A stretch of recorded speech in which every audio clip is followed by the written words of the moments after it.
नमस्कार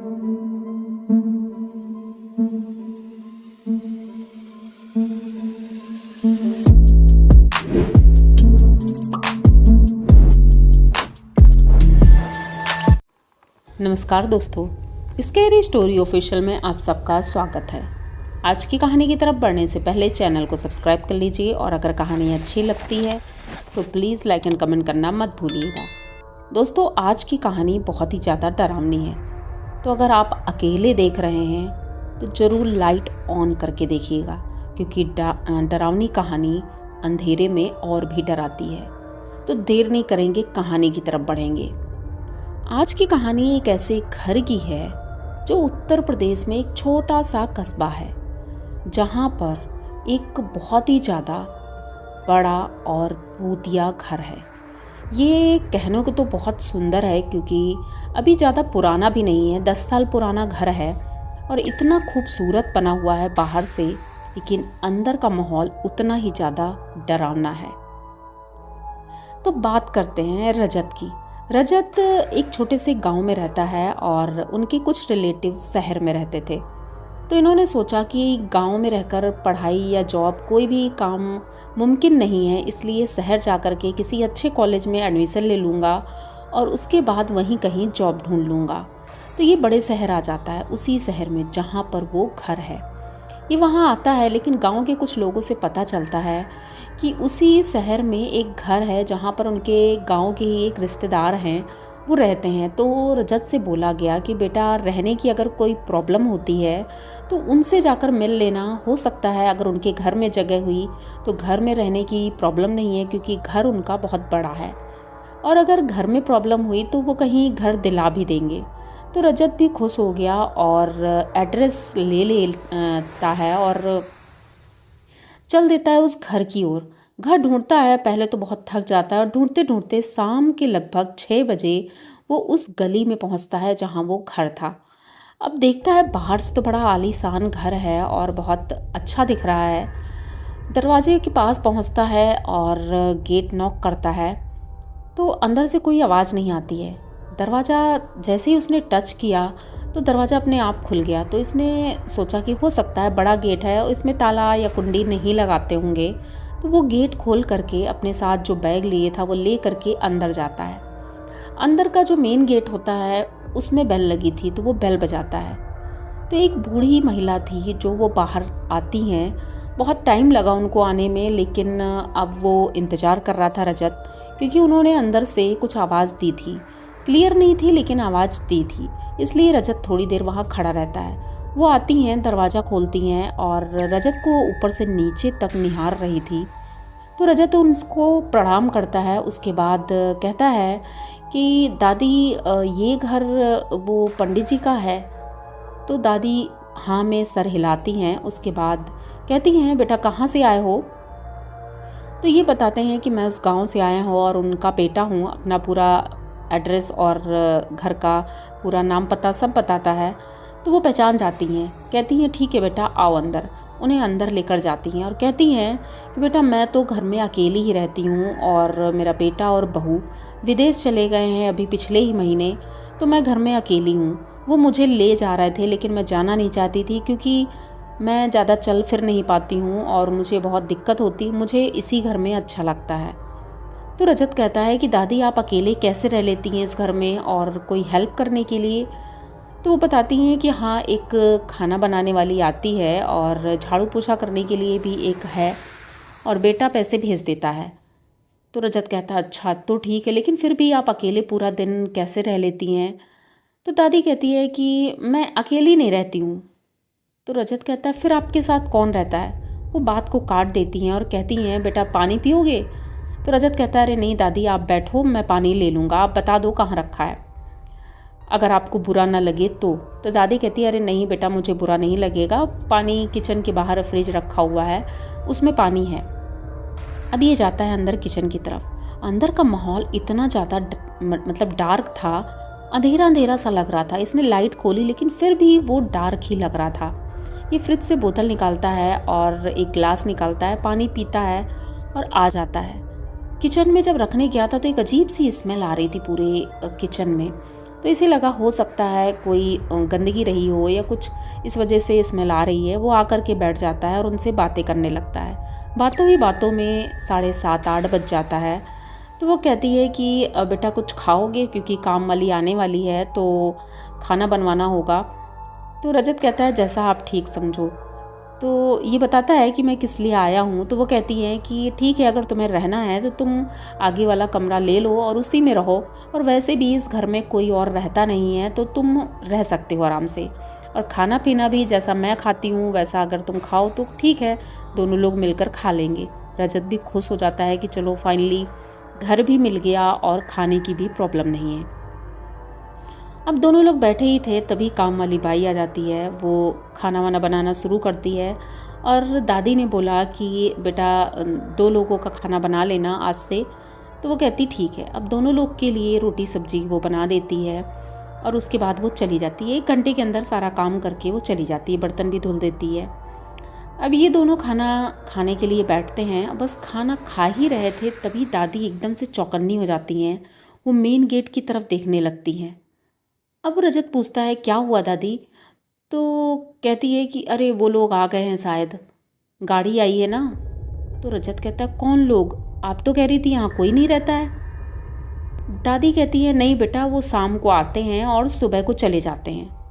तो रजत को कुछ समझ नहीं आया। काफ़ी देर इंतज़ार करता रहता है लेकिन रजत को ना ही कोई दिखाई पड़ा और ना ही कोई गेट नॉक करता है कि ताकि वो दरवाज़ा खोले जाके। लेकिन दादी इतनी एक्टिव थी, वो उठकर खड़ी होती हैं और गेट के पास जाकर खड़ी हो जाती हैं। इधर उधर देख रही थी और ऐसा लग रहा था वो किसी को रास्ता दे रही हैं, मतलब आगे से हट जा रही थी। रजत सोचता है कि शायद दादी का दिमागी संतुलन ठीक नहीं है। अब वो आती हैं, अपने टेबल पर बैठती हैं और खाना खाने लगती हैं, और थोड़ी देर बाद वो दूसरे से शायद किसी से बात करती हैं और कहती हैं पानी पीना है क्या? तो रजत पूछता है दादी आप किससे बात कर रही हो? तो दादी कहती है अरे वो खड़े हैं ना, वो पानी शायद उन्हें पीना हो। तो रजत कहता है लगता है इनका दिमाग ठीक नहीं है। वो कहता है ठीक है दादी, आप खाना खा चुकी हो तो मैं आपके रूम तक आपको छोड़ दूँ? तो दादी कहती है नहीं बेटा, मैं रूम में नहीं सोती हूँ, मैं हॉल में सोऊंगी क्योंकि मुझे डर लगता है। रजत कहता है आपको डर लगता है, किससे? तो वो कहती हैं नीचे आओ, मतलब वो बैठी रहती हैं और रजत लंबा था तो खड़ा था, तो उसको अपने मुंह के पास बुलाती हैं कि मैं कान में कहना चाहती हूँ। तो रजत अपना कान उनके मुंह के पास लाता है। तो दादी कहती हैं मुझे भूतों से डर लगता है। रजत एकदम से सीधे खड़ा होता है, कहता है दादी आप क्या बोल रही हो, ये सब कुछ नहीं होता है। तो दादी कहती हैं देखो ना बेटा, पूरे घर में तो हैं वो सभी। अब रजत पूरे घर को अच्छे से निहारता है लेकिन उसे कोई भी नहीं दिख रहा था। रजत कहता है दादी यहाँ कोई भी नहीं है। दादी गुस्सा हो जाती हैं कि तुम्हें कैसे नहीं दिख रहा है, मुझे तो दिख रहा है, पूरे घर में है, बच्चे खेल रहे हैं, हस्बैंड वाइफ हैं, और वो देखो वो जो आदमी खड़ा हुआ है वो मुझे घूर घूर कर देख रहा है। रजत को कुछ समझ नहीं आ रहा था, बस वो इतना समझ रहा था कि शायद इनका दिमागी संतुलन ठीक नहीं है। वो उन्हें हॉल तक छोड़ देता है, उनके बेड में उसे मतलब हेल्प करता है, लिटा देता है दादी को। उसके बाद अपने रूम में जाता है, क्या देता है दादी कोई हेल्प की ज़रूरत हो तो बता दीजिएगा। उसके बाद वो चला जाता है, अपना सामान रखता है, और अब थक गया था तो इसलिए वो भी लेट जाता है। अब उसे नींद आ रही थी तो वो बहुत जल्दी ही सो गया क्योंकि बहुत थका हुआ था। रात के लगभग 11:30 बजे के आसपास उसे आवाज़ आती है कि दादी किसी से बात कर रही हैं। तो ये उठता है और धीरे से अपना दरवाज़ा खोलता है। जब देखता है तो दादी लेटी हैं और जैसे एक हाथ सर पर रखे हुए ऐसे लेटी हुई हैं और किसी से बात कर रही हैं, जैसे उनके सामने कोई बैठा हो। लेकिन वो बात जिस तरह से कर रही थी कुछ समझ नहीं आ रहा था, ऐसा लग रहा था कोई उनसे कोई क्वेश्चन कर रहा है और वो आंसर दे रही हैं। तो ये बड़ी गौर से देख रहा था लेकिन पूरे रूम में कोई भी नहीं दिख रहा था। लेकिन अचानक से जो सामने वाले हॉल का दरवाज़ा था वो बंद होता है और ऐसा लगता है कि जैसे कोई निकल कर गया है। दादी फिर से लेट जाती हैं और वो दरवाज़ा अपने आप कैसे बंद हो सकता है, ये चीज़ रजत को बहुत ज़्यादा डिस्टर्ब कर रही थी कि घर पे तो कोई भी नहीं है, दरवाज़ा अपने आप कैसे बंद हुआ। अब रात का लगभग 12:30 बज चुका था। रजत अभी भी बैठा हुआ था, उसे बच्चों की आवाज़ें सुनाई देने लगी। आज पहला ही दिन था लेकिन रजत का ये एक्सपीरियंस बहुत ही ज़्यादा डरावना था। बच्चों की आवाज़ें थी तो उसे लगा पहले तो कि हो सकता है पड़ोस में हो, तो तो वो खिड़की से बाहर झांकने की कोशिश करता है तो बाहर तो कोई भी नहीं दिख रहा था क्योंकि रात बहुत हो गई थी। तभी उसे महसूस होता है उसके घर में कुछ बच्चे हैं जो बॉल खेल रहे हैं, इधर से उधर उधर से इधर। अब ये रोशनदान से ही देख रहा था, दरवाजे के ऊपर जो रोशनदान होता है, लेकिन दरवाज़ा खोलने की हिम्मत नहीं हो रहा था। तभी उसने देखा एक बच्चा आता है दौड़ते हुए, उस दरवाजे के पास खड़ा था और ऊपर रोशनदान की तरफ वो देख रहा है। उसकी आंखें एकदम सफ़ेद है। तो क्या दादी इन्हीं बच्चों की बात कर रही थी? ये सोचते हुए ये ऊपर से ही गिर जाता है नीचे, और नीचे गिरता तो उसे चोट लगती है। तभी दादी की नींद खुल जाती है। दादी आवाज़ देती हैं, बेटा क्या हुआ, तुम ठीक तो हो? रजत दरवाज़ा खोलता है और बाहर जाता है। दादी को बताता है, अरे कुछ नहीं दादी, मैं बेड से गिर गया था। तो दादी कहती है, हाँ बेटा ध्यान रखना क्योंकि यहाँ पर इतने सारे लोग हैं तो कुछ भी हो सकता है। और बेटा अगर तुम चाहो तो यहाँ भी सो सकते हो क्योंकि मुझे भी डर लगता है, ये लोग मुझे डराते हैं, मुझे चिढ़ाते हैं। अब रजत भी डर रहा था क्योंकि उसने भी कुछ ऐसा देखा था जो नहीं देखना चाहिए था। वो दादी के पास बैठा रहता है चेयर में, दादी लेटी रहती हैं। दादी कहती हैं, फोल्डिंग बगल में रखा है, तुम फोल्डिंग ले आओ, यहीं पर लेट जाओ। वो कहता है, नहीं दादी मैं बैठा हूँ बस, ठीक है। और एक स्टूल में पैर रख के वो चेयर पे बैठा रहता है। तभी थोड़ी देर बाद एक औरत आती है और वहीं पर जो ड्रेसिंग रखा था एक किनारे पर, ड्रेसिंग क्या मतलब एक शीशा ही था बड़ा सा, उस जगह शायद दादी तैयार होती होंगी तो कंघा भी रखा था। तो वो कंघा उठाती है और कंघा करने लगती है। रजत चुपचाप ये सारी चीज़ें देख रहा था। ऐसा लग रहा था जैसे कोई गेस्ट आए हों घर पे और वो आराम से टहल रहे हैं, घूम रहे हैं, कोई सो रहा है, कोई जग रहा है और सब अपना अपना काम कर रहे हैं। किसी को किसी से कोई मतलब नहीं है और ना ही वो बात कर रहे हैं किसी से, बस हंसते हैं कभी कभी। जैसे दादी बताती हैं कि उन्हें कोई चिढ़ाता है, कोई हंसता है उन्हें देख करके, तो सेम वैसा ही माहौल रजत को लग रहा था। रात का लगभग 3 बज चुका था और अब वो लोग जल्दी जल्दी तैयार हो रहे थे। किसी को कुछ नहीं बोलने की आदत, मतलब किसी की आवाज़ सुनाई नहीं दे रही थी, शायद वो बोलते ही नहीं थे। अब रजत बैठे बैठे सोने की एक्टिंग कर रहा था कि शायद वो सो रहा है। तभी एक बच्चा आता है, उसके पैरों के नीचे से स्टूल हटा लेता है। उसका पैर एकदम से नीचे गिरता है और वो चौंक जाता है क्योंकि वो बच्चा हंसते हुए वहाँ से भाग गया था। अब रजत को बहुत ज़्यादा डर लग रहा था। वो सोच रहा था कितनी जल्दी सुबह हो और वो यहाँ से भाग जाए। दादी के सर पर हाथ रखता है तो दादी को बुखार बहुत तेज़ था क्योंकि ये उनकी स्थिति नहीं थी कि वो अपने हाथ से कुछ भी कर सकें। बुजुर्ग बहुत ज़्यादा थी, 90 साल की उम्र थी उनकी, तो आप सोच सकते हैं कि कितनी ज़्यादा उम्र थी उनकी। अब 3 बजे सभी लोग शायद तैयार हो रहे थे और लगभग सुबह के 5 बजे मेन गेट खुलता है अपने आप और एक एक करके सभी लोग बाहर निकलने लगते हैं। इतने सारे लोग थे, लगभग 15 से 20 लोग। सभी लोग घर से बाहर निकलते हैं और कुछ गाड़ियाँ आई थी, उसी गाड़ी में बैठते हैं और सब चले जाते हैं। जैसे ही वो सब जाते हैं तो दादी की नींद खुलती है 5:30 बजे। वो उठकर बैठती हैं और कहती हैं, बेटा वो सब चले गए?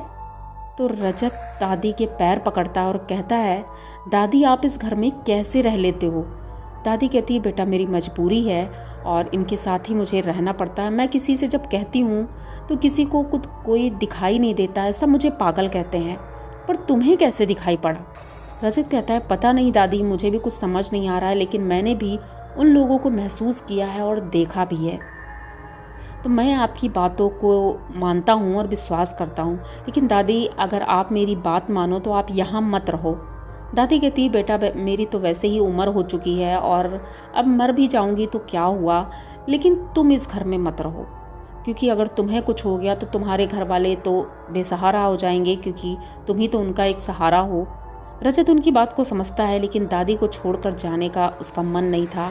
घर का माहौल इतना डरावना था, घर में जाले इतने थे, जबकि रोज़ सफाई होती थी वहाँ पर, फिर भी घर में गंदगी इतनी ज़्यादा थी जैसे लग रहा था सालों से यहाँ सफाई नहीं हुई है।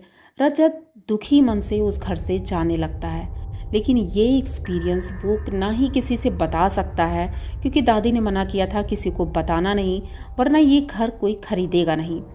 पता नहीं ये सब मेरी वजह से हो रहा है या किसी और की वजह से क्यों हो रहा है, ये बात उस घर के बारे में कोई भी नहीं जानता। रजत दूसरे ही दिन वो घर छोड़कर चला जाता है और दूसरी जगह एक किराए के कमरे में रहने लगता है। अब वो दादी वहाँ रहती थी, लेकिन एक दिन खबर आती है कि दादी अपने कमरे में मृत मिली थी और लोगों को बहुत सी आवाज़ें सुनाई दे रही थी उस घर से, जैसे कुछ लोग रो रहे हों, लेकिन उनके घर में तो कोई भी नहीं था। तो रजत जब वहाँ जाता है तो देखता है उनकी फैमिली आ चुकी थी और उनका क्रियाकर्म सब होना था। इन्होंने उनके बेटे से बात करने की कोशिश भी की, लेकिन उन्हें तो ट्रस्ट भी नहीं इन सब बातों पर, तो इसलिए इसने भी सोचा कि क्यों बताऊं मैं किसी को, और ये सीधे अपने रूम में आ जाता है। लेकिन ये एक्सपीरियंस रजत आज तक नहीं भूल पाया है जो उस घर में उसने महसूस किया था कि क्या भूत प्रेत किसी के घर में सिर्फ रात रुकने के लिए आते हैं, रैन बसेरा। मतलब वो रोज़ शाम को आ जाते थे और सुबह चले जाते थे। ये बात लगभग 4 सालों से बराबर हो रही थी। मतलब ये आते थे और चले जाते थे। नुकसान तो ज़्यादा नहीं किया किसी का, लेकिन दादी दिनों दिन बीमार होती जा रही थी और इतनी कमज़ोर हो गई थी, शायद उसी वजह से, लेकिन अब कुछ क्लियर नहीं था किस वजह से। लेकिन आज भी वो घर भूतिया है। दादी तो मर गई, लेकिन वो घर अभी तक बिका नहीं है। शायद लोगों को पता चल गया हो या जो भी है, वो घर अभी तक बिका नहीं, घर में ताला लगा है। लोगों को अभी भी डरावनी आवाज़ें वहाँ से सुनाई देती हैं, कभी हंसने की, कभी रोने की, कभी बच्चों के खेलने की।